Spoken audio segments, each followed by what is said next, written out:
Hello दोस्तों, मेरा नाम है नितेश और आप सबको वाईटी टेक्निकल अभिषेक के इस ऑनलाइन लर्निंग प्लेटफॉर्म पे स्वागत करता हूं। तो आज से हम लोग क्लास 12th का कंप्यूटर साइंस का chapter number 1 review of C plus plus को डिस्कस करेंगे। तो वीडियो में आगे बढ़ने से पहले अगर आप नोट्स को यहाँ से लिखना चाहते हैं तो वीडियो को पॉज करके साथ में लिखते चलें, या तो फिर डिस्क्रिप्शन में हमारा टेलीग्राम ग्रुप का लिंक है, वहाँ से आप हमारे टेलीग्राम ग्रुप को ज्वाइन कर लें, जहाँ पीडीएफ में नोट्स मिल जाएगा। तो चलिए बिना किसी देरी किए वीडियो को स्टार्ट करते हैं। तो चैप्टर को स्टार्ट करने से पहले हम आपको बता दें कि पूरा कंप्यूटर साइंस का review of C plus plus सबसे बड़ा चैप्टर है और आपके एग्ज़ाम के पॉइंट ऑफ व्यू से इसका जो वेटेज है वो 16 मार्क्स का है। इसीलिए आप लोगों से काइंडली रिक्वेस्ट है कि वीडियो को शुरू से लेकर लास्ट तक बिना कहीं स्किप किए पूरा फुल कॉन्सेंट्रेट होकर समझने का प्रयास करें। तो चलिए हम लोग डिस्कस करते हैं कि इस चैप्टर के अंतर्गत हम लोग को कौन कौन सा टॉपिक को पढ़ना है। तो सबसे पहला टॉपिक है introduction of C plus plus, कि सी प्लस प्लस क्या होता है, इसका पूरा कंप्लीट हम लोग डिटेल में इंट्रोडक्शन पढ़ेंगे। सेकेंड टॉपिक है getting started with C plus plus. Third topic है ऑपरेटर एंड एक्सप्रेशन। अभी बस सुनते जाइए, आगे हम लोग ये सब टॉपिक से रिलेटेड पूरा कंप्लीट डिटेल में पढ़ेंगे, स्टडी करेंगे। अगला टॉपिक नंबर 4 है follow and controls. Topic number 5 है एरे। टॉपिक नंबर 6 है स्ट्रक्चर और टॉपिक नंबर 7 है फंक्शन। तो चलिए हम लोग हेडिंग लगाते हैं। Topic number 1 introduction of C plus plus. तो कहता है कि C plus plus is a programming language. C plus plus एक प्रकार का प्रोग्रामिंग लैंग्वेज है जिसके हेल्प से हम लोग डिफरेंट टाइप्स का प्रोग्राम को क्रिएट कर सकते हैं, डेवलप कर सकते हैं, बना सकते हैं। आगे कहता है C plus plus is known as OOP। C plus plus को हम लोग OOP के नाम से भी जानते हैं, जिसका पूरा नाम होता है ऑब्जेक्ट ओरिएंटेड प्रोग्रामिंग। आगे OOP एक सेपरेट चैप्टर है, वहाँ हम लोग OOP क्या होता है फुल डिटेल में डिस्कस करेंगे। अभी आप डायरेक्ट याद रखिए कि सी प्लस प्लस को हम लोग OOP के नाम से भी जानते हैं, जिसका पूरा नाम होता है ऑब्जेक्ट ओरिएंटेड प्रोग्रामिंग। आगे कहता है the C plus plus programming language was developed by Bjarne Stroustrup in 1980 at AT&T Bell laboratory in USA। कहता है कि C plus plus programming language जो है वो बर्जरने स्ट्रॉन्स्ट्रप नाम का एक व्यक्ति था जो इसको डेवलप किया था, इंट्रोड्यूस किया था हम लोगों के बीच में इन 1980 में एट AT&T बेल लैबोरेटरी नाम का एक स्टूडियो है इन USA, जो कि यूनाइटेड स्टेट ऑफ अमेरिका में स्थित है। आगे कहता है the C plus plus programming language is taken from C language and Simula 67 language. C plus plus programming language जो है वो 2 लैंग्वेज से मिलकर बना है। पहला जो है वो सी लैंग्वेज है और दूसरा जो है सिमुला 67 लैंग्वेज है। आगे कहता है C plus plus language is written in high level language and converted into machine level language by the help of compiler. C plus plus जो है वो हाई लेवल लैंग्वेज में लिखा जाता है, यानी हम लोग जो कंप्यूटर में लिखते हैं वो हाई लेवल लैंग्वेज होता है, फिर कंप्यूटर उसको मशीन लेवल लैंग्वेज में कन्वर्ट करता है by the help of compiler. अब हम लोग आगे डिस्कस करेंगे properties of C plus plus. C plus plus का प्रॉपर्टीज फीचर्स। तो कहता है there are many different types of properties in C plus plus. C plus plus का many different types of properties होता है, तो एक एक करके हम लोग डिस्कस करेंगे। तो सबसे पहला प्रॉपर्टीज कहता है C plus plus is a case sensitive language. कि सी प्लस प्लस जो है एक केस सेंसिटिव लैंग्वेज है। अब ये केस सेंसिटिव लैंग्वेज क्या होता है ये हम आपको समझाते हैं।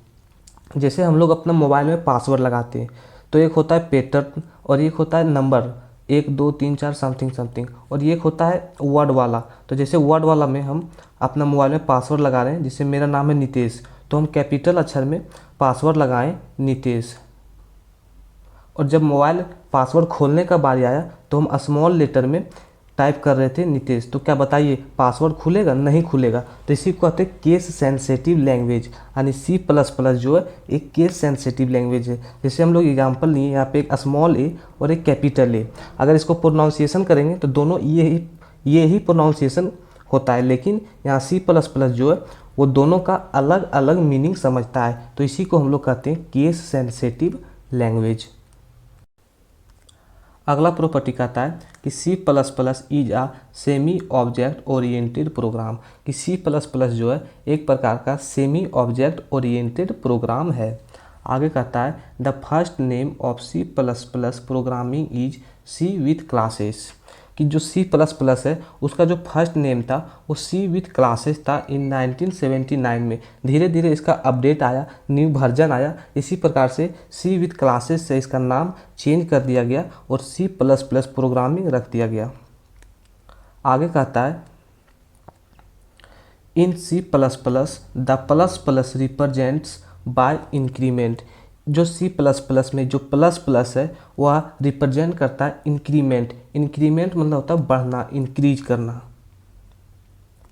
आगे कहता है the computer name of C++ is .cpp, यानी जो कंप्यूटर नेम C++ का जो कंप्यूटर नेम है, हम लोग का जो C++ है वो हम लोग का द्वारा रखा गया नाम है, लेकिन जो कंप्यूटर में C++ का जो नाम है वो .cpp है, जिसका पूरा नाम होता है C++।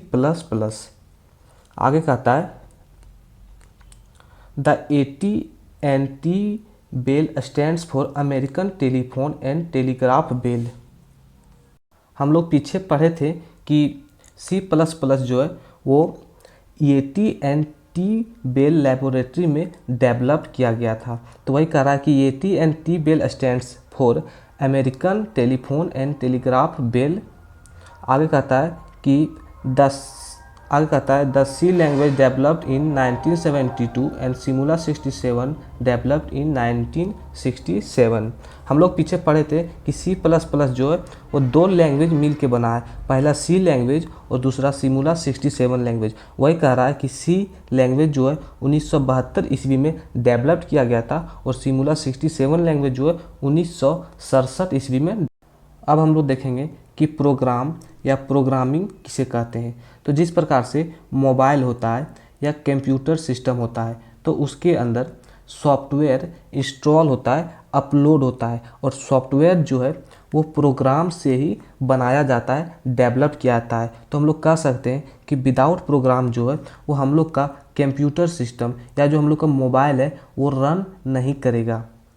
तो वही कहता है कि the set of rule to perform some specific task in a computer system is known as program, कि एक सेट ऑफ रूल जो किसी भी कंप्यूटर सिस्टम में किसी स्पेसिफिक टास्क को परफॉर्म करता है, तो उसी को हम लोग प्रोग्राम या प्रोग्रामिंग कहते हैं। अब हम लोग देखते हैं स्ट्रक्चर ऑफ प्रोग्राम।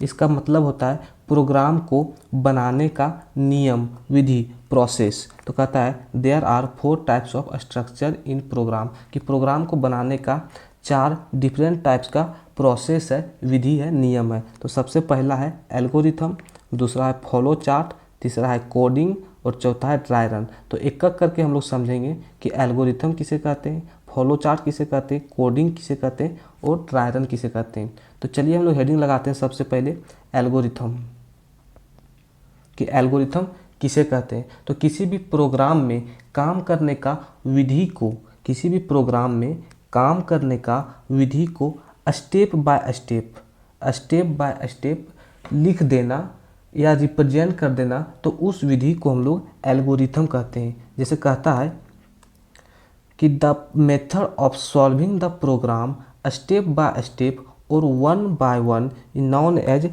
एल्गोरिथम, यानी किसी भी प्रोग्राम में काम करने का विधि को स्टेप बाय स्टेप लिख देना, रिप्रेजेंट कर देना, तो इसी विधि को हम लोग एल्गोरिथम कहते हैं। आगे कहता है there are 5 steps in algorithm, कि एल्गोरिथम को बनाने का 5 डिफरेंट टाइप का स्टेप है। एक एक करके हम लोग डिस्कस करते हैं।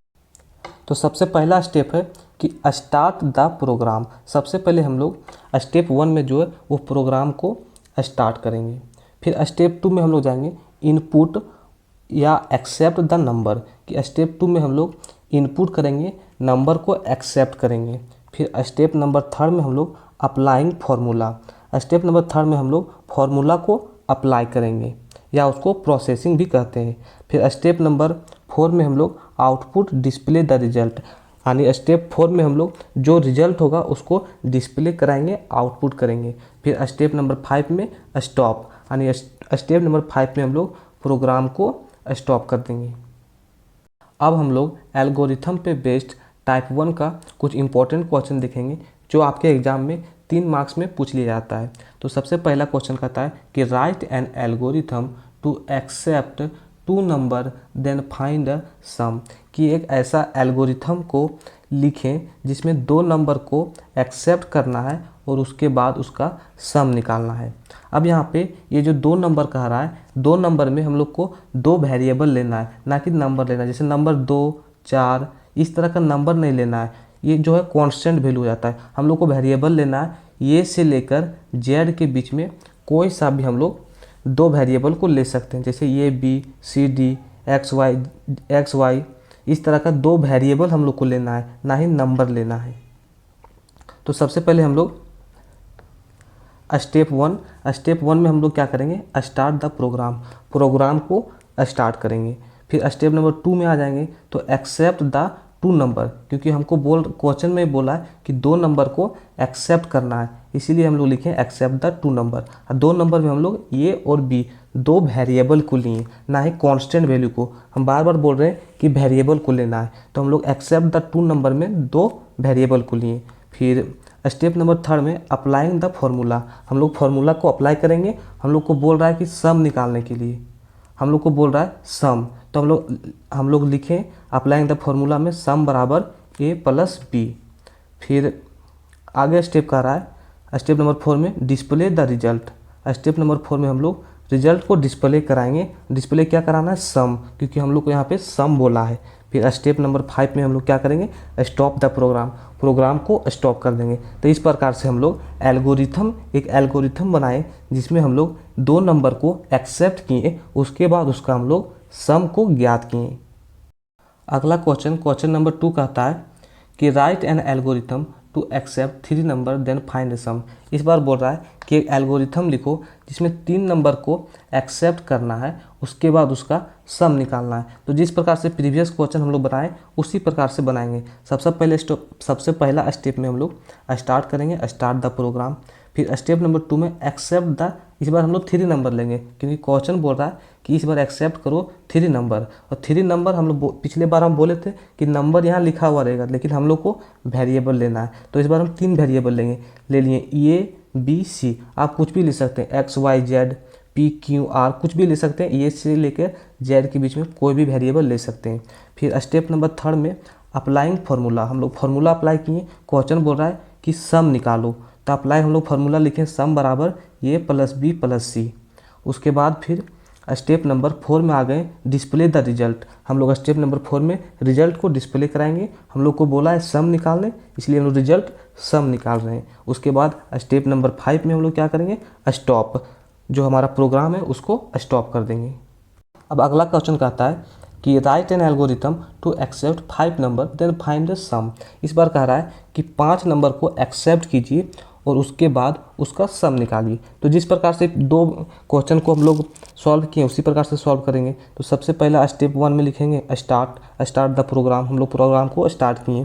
फिर स्टेप नंबर 2 में एक्सेप्ट द, इस बार 5 नंबर को एक्सेप्ट करेंगे, क्योंकि क्वेश्चन बोल रहा है कि 5 नंबर को एक्सेप्ट करना है। तो 5 नंबर में हम 5 वेरिएबल ले लिए, A B C D E 5 variable ले लिए। उसके बाद अगला स्टेप नंबर 3 में अप्लाइंग फार्मूला को अप्लाई किए। हम लिखें सम बराबर A plus B plus C plus D plus E, क्योंकि इस बार बोला है 5 वेरिएबल को एक्सेप्ट करके उसका सम निकालना, इसलिए हम फार्मूला लगाएं सम बराबर ए प्लस बी प्लस जितना वेरिएबल रहेगा उतना वेरिएबल को जोड़ दिए। उसके बाद स्टेप नंबर 4 में display the result sum. Step number 4 में हम लोग डिस्प्ले करा दिए रिजल्ट सम, क्योंकि क्वेश्चन ही बोल रहा है कि सम को डिस्प्ले कराने के लिए। फिर स्टेप नंबर 5 में हम लोग स्टॉप द प्रोग्राम को स्टॉप कर दिए। अब हम लोग टाइप 2 का क्वेश्चन देखेंगे। तो कह रहा है कि write an algorithm to accept 3 number then find a product. इस बार बोल रहा है कि एक ऐसा एल्गोरिथम लिखो जिसमें 3 नंबर को एक्सेप्ट करना है, उसके बाद प्रोडक्ट निकालना है, उसका गुना निकालना है। पिछले क्वेश्चन में हम लोग सम निकाल रहे थे, इस बार बोल रहा है प्रोडक्ट निकालने। तो जिस प्रकार से पीछे हम लोग बनाए उसी प्रकार से बनाएंगे। तो सबसे पहला स्टेप हम लोग लिख दिए स्टार्ट। सबसे पहले हम लोग स्टार्ट द प्रोग्राम को स्टार्ट किए। फिर स्टेप 2 में एक्सेप्ट द 3 नंबर, क्योंकि इस बार क्वेश्चन बोल रहा है कि 3 नंबर को एक्सेप्ट करो, उसके बाद उसका प्रोडक्ट को फाइंड करो। तो 3 नंबर को एक्सेप्ट कर लिए, 3 वेरिएबल ले लिए ABC। आप कुछ भी ले सकते हैं, बार बार बोल रहे हैं XYZ, ये से लेकर Z के बीच में कोई भी वेरिएबल को ले सकते हैं। उसके बाद स्टेप नंबर 3 में हम लिख दिए अप्लाइंग फार्मूला। अब हम लोग फार्मूला अप्लाई करेंगे। इस बार बोल रहा है प्रोडक्ट निकालने, इसलिए हम लिख दिए प्रोडक्ट बराबर A गुने B गुने C। एक चीज़ और बता देना चाहते हैं, कंप्यूटर में गुना इस प्रकार से नहीं लिखा जाता है। कंप्यूटर में जब भी आप गुना लिखेंगे तो वहाँ स्टार बनाना होता है, क्योंकि कंप्यूटर जो है वो इसको गुना समझता है, ना कि इसको। क्रॉस जो है वो कंप्यूटर में गुना नहीं समझता है, कंप्यूटर जो है वो स्टार को गुना समझता है। इसलिए हम यहाँ पे अप्लाइंग फार्मूला में A गुने B गुना C जो है गुना जो स्टार से डिनोट किए। उसके बाद फिर स्टेप नंबर 4 में डिस्प्ले द रिजल्ट को डिस्प्ले कराएं। इस बार क्या डिस्प्ले कराएं? प्रोडक्ट, क्योंकि क्वेश्चन जो है वो प्रोडक्ट निकालने बोल रहा है। फिर स्टेप नंबर 5 में हम लोग स्टॉप द प्रोग्राम को स्टॉप। अब क्वेश्चन नंबर 2 बोल रहा है कि write an algorithm to accept 5 number then find the product. इस बार बोल रहा है कि एक एल्गोरिथम लिखो जिसमें 5 नंबर को एक्सेप्ट करना है, उसके बाद उसका प्रोडक्ट निकालना है। तो जिस प्रकार से हम लोग पिछला क्वेश्चन बनाया उसी प्रकार से बनाएंगे। सबसे पहला स्टेप 1 में स्टार्ट करेंगे, स्टार्ट द प्रोग्राम। फिर स्टेप नंबर 2 में एक्सेप्ट करेंगे, एक्सेप्ट द 5 नंबर, क्योंकि क्वेश्चन ही बोल रहा है कि 5 नंबर को एक्सेप्ट करो। अब 5 नंबर की जगह हम लोग 5 वेरिएबल को ले लिए, ABCDE। उसके बाद फिर स्टेप नंबर 3 में अप्लाइंग फार्मूला अप्लाई किए, प्रोडक्ट बराबर A गुने B गुने C गुने D गुने E, क्योंकि 5 वेरिएबल बोला था 5 नंबर को एक्सेप्ट करने, इसलिए हम 5 वेरिएबल को लिए और आपस में गुना किए, क्योंकि क्वेश्चन बोल रहा है कि प्रोडक्ट निकालो। तो फार्मूला हम लोग अप्लाई किए, प्रोडक्ट बराबर A गुने B गुने C गुने D गुने E। उसके बाद फिर स्टेप नंबर 4 में डिस्प्ले द रिजल्ट प्रोडक्ट। हम लोग रिजल्ट को डिस्प्ले कराएं क्या? प्रोडक्ट, क्योंकि क्वेश्चन बोल रहा है कि प्रोडक्ट को डिस्प्ले कराओ। फिर स्टेप नंबर 5 में हम लोग स्टॉप द प्रोग्राम को स्टॉप कर दिए। अब हम लोग देखेंगे एल्गोरिथम का टाइप 3 का क्वेश्चन। तो कहता है कि write an algorithm to accept 1 number then find square value. इस बार बोल रहा है कि एल्गोरिथम लिखो जिसमें 1 नंबर को एक्सेप्ट करना है, उसके बाद उसका स्क्वायर वैल्यू को निकालना है। तो जिस प्रकार से हम लोग प्रीवियस क्वेश्चन को बनाए उसी प्रकार से बनाएंगे, वही मेथड से। सबसे पहले स्टेप 1 लिखेंगे स्टार्ट, उसके बाद स्टेप 2 में लिखेंगे एक्सेप्ट द 1 नंबर, क्योंकि इस बार बोला है कि 1 नंबर को ही एक्सेप्ट करना है। अब 1 नंबर के जब हम लोग एक वेरिएबल को लिए तो एक वेरिएबल हम सिर्फ ये ले लिए। फिर स्टेप नंबर 3 में लिख दिए अप्लाइंग फार्मूला स्क्वायर। अब स्क्वायर कैसे निकलता है? ए को ये से गुना कर देंगे तो ये का स्क्वायर निकल जाएगा। तो स्क्वायर बराबर हम क्या किए? ये को ये से गुना कर दिए। उसके बाद फिर स्टेप नंबर 4 में डिस्प्ले द रिजल्ट को डिस्प्ले क्या किए? स्क्वायर, क्योंकि क्वेश्चन ही बोल रहा था कि यहाँ पे स्क्वायर को डिस्प्ले कराना था, इसीलिए यहाँ पे रिजल्ट में स्क्वायर लिख दिए। उसके बाद स्टेप नंबर 5 में हम लोग स्टॉप द प्रोग्राम को क्या किए? स्टॉप कर दिए। हम लोग का आज का लेक्चर का ये लास्ट क्वेश्चन है। तो कह रहा है कि write an algorithm to accept the 1 number then find the cube value. इस बार बोल रहा है कि एक ऐसा एल्गोरिथम को बनाओ, लिखो जिसमें 1 नंबर को एक्सेप्ट करना है, उसके बाद उसका क्यूब वैल्यू को यानी क्यूब को डिस्प्ले कराना है। तो जिस प्रकार से हम लोग पिछला क्वेश्चन को किए उसी प्रकार से करेंगे। तो सबसे पहले क्या करेंगे? स्टेप 1 में स्टार्ट किए प्रोग्राम को। फिर स्टेप 2 में एक्सेप्ट द 1 नंबर, क्योंकि इस बार बोल रहा है एक ही नंबर को एक्सेप्ट करना।